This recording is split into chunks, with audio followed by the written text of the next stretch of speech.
आइए जानते हैं मंत्रिपरिषद और मंत्रिमंडल में क्या अंतर होता है। देखो, आपको ऐसा ही लगेगा कि ये दोनों एक ही शब्द है, परंतु इसमें बहुत डिफरेंट है। सबसे पहले देखो मंत्रिपरिषद, तो मंत्रिपरिषद का निर्माण कैसे होता है। देखो, मंत्रिपरिषद कैबिनेट मंत्री, राज्य मंत्री और उप मंत्री, इन तीनों को मिलाकर क्या बनते हैं, मंत्रिपरिषद बनती है। परंतु वही मंत्रिमंडल का निर्माण, ना उसमें राज्य मंत्री शामिल होते हैं और न ही मुख्यमंत्री शामिल होते हैं। कैबिनेट मंत्री के जो भी 15 से 20 जो मंत्रालय हैं, जो कि ऊपर के लेवल के मंत्रालय, जैसे हमें गृह मंत्रालय, रक्षा मंत्रालय, वित्त मंत्रालय, कृषि मंत्रालय, विदेश मंत्रालय, स्वास्थ्य मंत्रालय, शिक्षा मंत्रालय, ऐसे जो भी 15 से 20 जो मंत्रालय हैं वो किस में शामिल होते हैं, मंत्रिमंडल में शामिल होते हैं। वही मंत्रिपरिषद की बात करें तो मंत्रियों की संख्या कितने होती है, तो मंत्रियों की संख्या 60 से 70 के बीच होती है, 60 से 70 के बीच होती हैं। वही मंत्रिमंडल की बात करें तो मंत्रिमंडल में कितने मंत्री होते हैं, तो 15 से 20 तक इसमें शामिल होते हैं। वो प्रधानमंत्री पे निर्भर करता है कि कितने मंत्री बनाते हैं। ठीक है, अब हम बात करते हैं कुछ संविधान में मंत्रिपरिषद का उल्लेख दे रखा है या नहीं दे रखा है। तो मंत्रिपरिषद का संविधान में प्रत्यक्ष रूप से उल्लेख दे रखा है।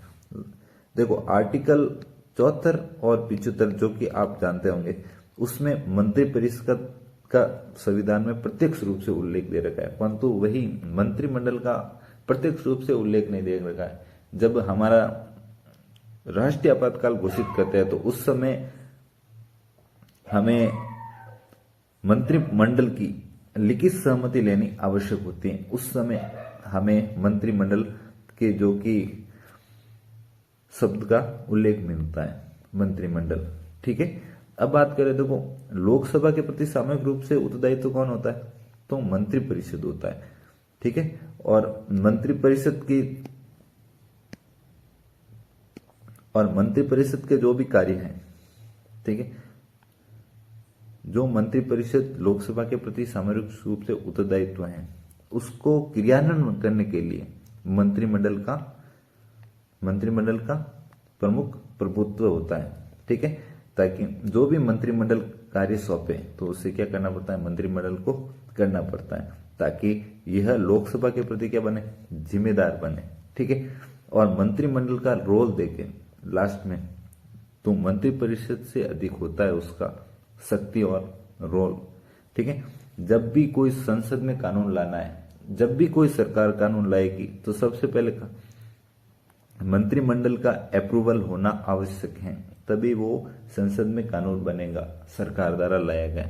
ठीक है, यदि सरकार को कोई नया कानून बनाना है तो सरकार कैबिनेट मंडल या मंत्रिमंडल, तो उससे बहस होगी, उसके बाद क्या होगा, उसमें वो कानून पारित होगा, और फिर बाद में कानून पारित होने के बाद जिस मंत्रालय से संबंधित है उस मंत्रालय में जाएगा, फिर क्या संसद में पेश होगा, फिर ही कोई कानून बन पाएगा।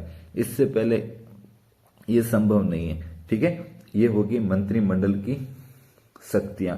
ठीक है, आई होप आपको ये समझ में आ गया होगा। धन्यवाद।